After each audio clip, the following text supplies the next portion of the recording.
নজর রাখবো বাঁকুড়ার দিকে। বাঁকুড়ায় দুই নাবালিকা বোনকে শ্লীলতাহানির অভিযোগ উঠছে। মামাতো পিস্তুতো বোনকে শ্লীলতাহানির অভিযোগ প্রতিবেশীর বিরুদ্ধে।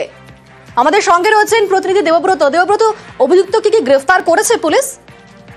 একেবারে দেখো, অভিযোগ পাওয়ার পরেই কিন্তু তদন্তে নামে পাত্রসায় থানা পুলিশ। এরপরে অবিরব ভাবে অর্থাৎ প্রেমী কায়দায় ওই অভিযুক্তকে গ্রেফতার করে।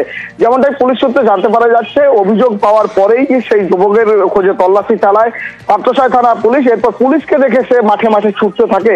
পাশেই ছিল শালী নদী পেরিয়ে যাওয়ার চেষ্টা করে। ঠিক তখনই পিছু ধাওয়া করে অভিযুক্তকে পাকড়াও করে ইতিমধ্যেই নিয়ে আসা হয়েছে পাত্রসায় থানায়। আজ তাকে বিষ্ণুপুর মহকুমা আদালতে তোলা হবে। তোমাকে জানাবো যে ওই দুই নাবালিকা কন্যা পাশের বাড়িতেই বিয়ে ছিল, সেখানেই তারা আনন্দ ফুর্তি করছিল। এবার সেখান থেকে প্রতিবেশী এক ব্যক্তি তাদের তুলে নিয়ে যায় পুকুর পাড়ে, সেখানেই তাদের সঙ্গে খারাপ ব্যবহার করে এবং শ্লীলতাহানি করে, এমনটাই অভিযোগ করছে পরিবারের লোকজন। এরপর এক বোন সেখান থেকে পূর্ব মেদিনীপুরের সরকারি স্কুলে স্মার্ট ক্লাস। রামনগরের সাতবাটিয়া প্রাথমিক বিদ্যালয়, সেখানে এবার স্মার্ট ক্লাস চালু। স্মার্ট ক্লাসের উদ্বোধনে বিধায়ক অখিল গিরি প্রজেক্টরের সাহায্যে স্কুলে পড়াশোনা। আমাদের সঙ্গে রয়েছেন প্রতিনিধি পঙ্কজ, এই স্মার্ট ক্লাস চালু হলো, কি বলছে পড়ুয়ারা এবং অভিভাবকরা? দেখো, সরকারি স্কুলে প্রথম স্মার্ট ক্লাস শুরু হলো, যেক্ষেত্রে কিন্তু পড়ুয়া সহজে অভিভাবকরা কিন্তু খুবই আনন্দিত। যেখানে প্রাইভেট স্কুলে স্মার্ট ক্লাস চলতো, কিন্তু এরপরে দেখা গেল যে সরকারি স্কুলে স্মার্ট ক্লাস হওয়াতে স্কুলের ছাত্রছাত্রী সহ এলাকার বাসিন্দারা অভিভাবকরা কিন্তু খুশি। তারা জানাচ্ছেন যে এলাকায় এই স্মার্ট ক্লাস চালু হওয়াতে স্কুলের ছাত্রছাত্রীর সংখ্যাও বাড়বে এবং যে ছাত্রছাত্রীর পড়াশোনার মনোযোগও বাড়বে। এক্ষেত্রে এই যে সাতবাটিয়া রামনগর থানার সাতবাটিয়া গ্রামের এই প্রত্যন্ত গ্রামের স্মার্ট ক্লাস শুরু হলো সরকারি স্কুলে। খুশি পড়ুয়া সহ এলাকার মানুষ। যেখানে এই স্মার্ট ক্লাস দুটি ভাগে ভাগ করা যায়। তার ধন্যবাদ পঙ্কজ। কেন্দ্রীয় সরকারের জল জীবন মিশন প্রকল্প কোচবিহারে 7 লক্ষ বাড়িতে কল পৌঁছানোর টার্গেট নেওয়া হয়েছে। 5 বছর আগে শুরু হয়েছে কাজ, দুবার সেই কাজের ডেডলাইন পার। অভিযোগ, সময়ে টাকা দিচ্ছে না কেন্দ্র, তাই কাজও চলছে ঢিমে তালে। আর এ নিয়ে বিজেপি তৃণমূল তরজা তুঙ্গে।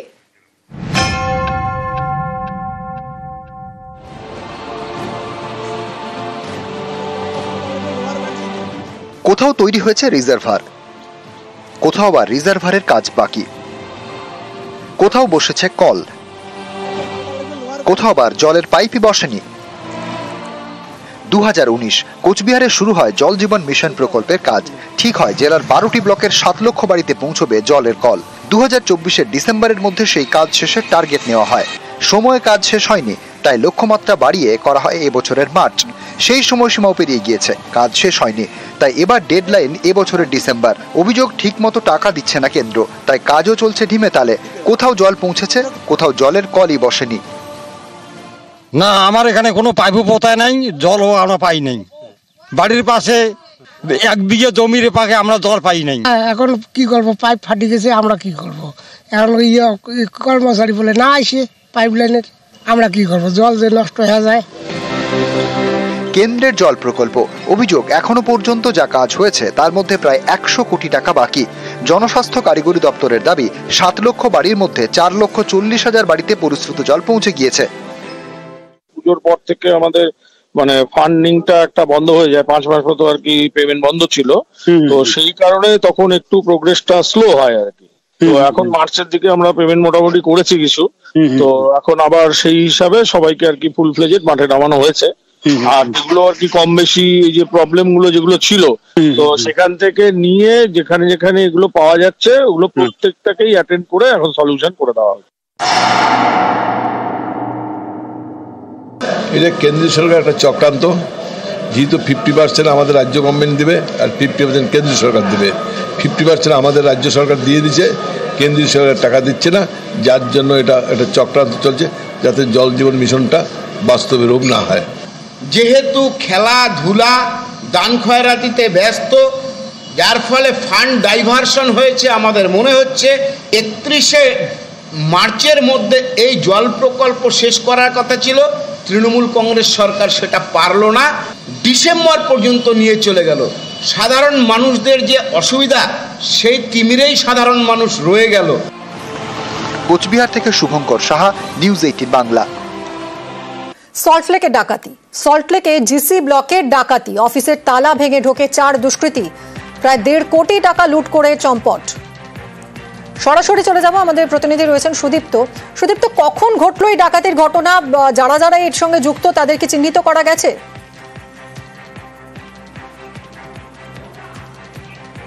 দেখো মিমি, সল্টলেকের 184 নম্বর বাড়ি জেসি ব্লক, এবং এই বাড়িটি মূলত দোতলা বাড়ি। একবার দেখাতে বলবো আমার ক্যামেরা পার্সনকে। দোতলা বাড়ির ওপর তলায় মালিক থাকেন, তবে তিনি বেশিরভাগ সময়টাই থাকেন না, বছরের বেশিরভাগ সময়টা তিনি আমেরিকায় থাকেন। তিনি এখানেও নেই এখনো পর্যন্ত, যখন এই ঘটনা গতকাল রাতে ঘটেছে।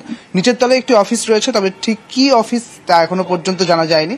এবং এই যে বাড়ি, তার বাড়ির যে পাশের ফ্ল্যাট, সেই ফ্ল্যাটের যিনি দারোয়ান রয়েছেন, তিনি মূলত বলছেন যে গতকাল ঠিক রাত 2টো নাগাদ একটি আওয়াজ পায় তারা, এবং দেখে যে এই যে গেট, এই গেট কিন্তু খোলা ছিল এবং এই গেটের তালা ভাঙা ছিল। এবং তার পরবর্তী ক্ষেত্রে পুলিশের কাছে খবর যায় এবং পুলিশ আসে, এবং পুলিশ তারপর এখানে ঢোকে এবং জানতে পারে যে পুলিশ সূত্রে জানা যাচ্ছে প্রায় 1.5 কোটি টাকা মতো ডাকাতি হয়েছে, এমনটাই জানা যাচ্ছে। তবে এখনো পর্যন্ত এই ঘটনার সঙ্গে কারা জড়িত রয়েছে তা এখনো পর্যন্ত কিন্তু জানা যায়নি। পুলিশ সিসিটিভি ফুটেজ খতিয়ে দেখার চেষ্টা করছে, এবং এই অফিসের ভেতর এখনো পর্যন্ত কিন্তু কয়েকজন রয়েছে যারা অর্থাৎ অফিসের যারা কর্মী, কিন্তু তাদেরকে অনেকবার ডাকা সত্ত্বেও তারা কিন্তু আসছেন না, তারা বাইরে এসে কথা বলছেন না।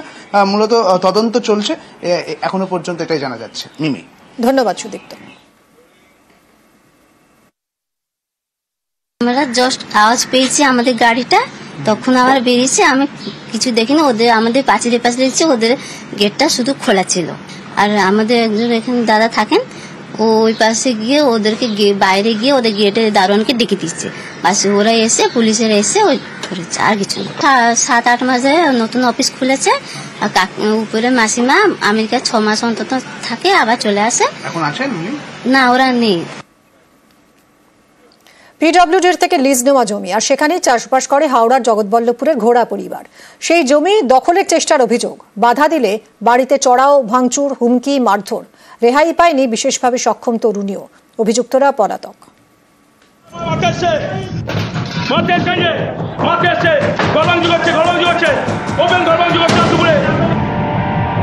বাড়িতে ভাঙচুর, বাইক ভাঙচুর,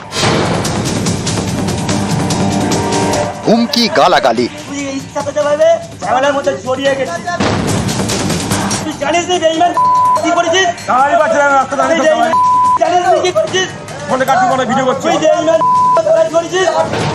হাওড়া জগৎবল্লভপুরের ইছাপুর ঘোড়াপাড়ায় ব্যাপক উত্তেজনা। জমি দখলের চেষ্টার প্রতিবাদ করায় স্থানীয় রবিন ঘোড়ার বাড়িতে মঙ্গলবার তাণ্ডব চালানো হয়।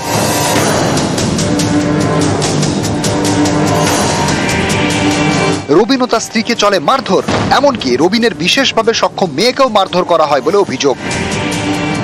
এবছরের শুরুতে পিডব্লিউডির থেকে জমি লিজ নেন রবিন ঘোড়া। সেই জমিতে তিনি চাষবাস করেন। এই জমির পিছনে স্থানীয় বিদ্যুৎ ঘোড়া এবং সুজয় ঘোড়ার জমি। অভিযোগ, রবিনের লিজ নেওয়া জমি দখলের চেষ্টা করেন বিদ্যুৎ ও সুজয়। এ নিয়ে দুপক্ষের মারামারি হয়, পুলিশে অভিযোগও দায়ের হয়। অভিযোগ, জামিন পেয়ে ফের চড়াও হন বিদ্যুৎ ও সুজয়। গুন্ডা ভাড়া করে দলবল নিয়ে হামলার অভিযোগ। অভিযোগ, জমির লিজের কাগজ লুটের চেষ্টা করা হয়, না দেওয়ায় তাণ্ডব।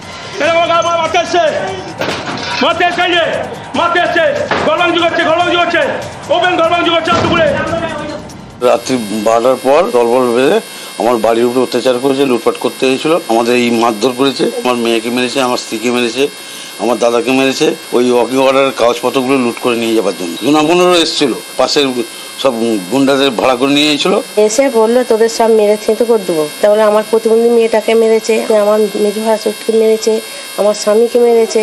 বললো যে তোদের সব কাগজপত্র কোথায় আছে বার করে, নাহলে তোদের সব থেঁতো করে দেবো। বাড়িতে ঢুকে তাণ্ডব, ভাঙচুর, মারধর, হুমকি। আমি দেখাতে চাইছি, ঠিক আছে, আমি তোকে দেখাতে চাইছি, কিন্তু একদম দিব্যি দিয়ে বলবি কি তোকে মাথায় মারতে গেলাম না, তুই ইচ্ছা পেতে পারবে ঝামেলার মধ্যে জড়িয়ে গেছিস। তুই জানিস নি বেঈমান কি করেছিস? এ নিয়ে মঙ্গলবারই জগৎবল্লভপুর থানায় অভিযোগ দায়ের হয়। ক্যামেরায় রাজু ভূঁইয়ার সঙ্গে দেবাশিস চক্রবর্তী, নিউজ 18 বাংলা। পুড়ছে দক্ষিণবঙ্গ, শনিবার পর্যন্ত দক্ষিণবঙ্গে তীব্র গরম। পশ্চিমের 3 জেলায় তাপপ্রবাহের সতর্কতা। এই নিয়ে কথা বলবো। বিশ্বজিৎ সাহা রয়েছেন আমার সঙ্গে, আমার সহকর্মী। বিশ্বজিৎ, এই যে প্রবল গরম, এর থেকে রেহাই কবে মিলবে? কোন ঝড় বৃষ্টির কোনো পূর্বাভাস কিছু কি বলছে আবহাওয়া দপ্তর?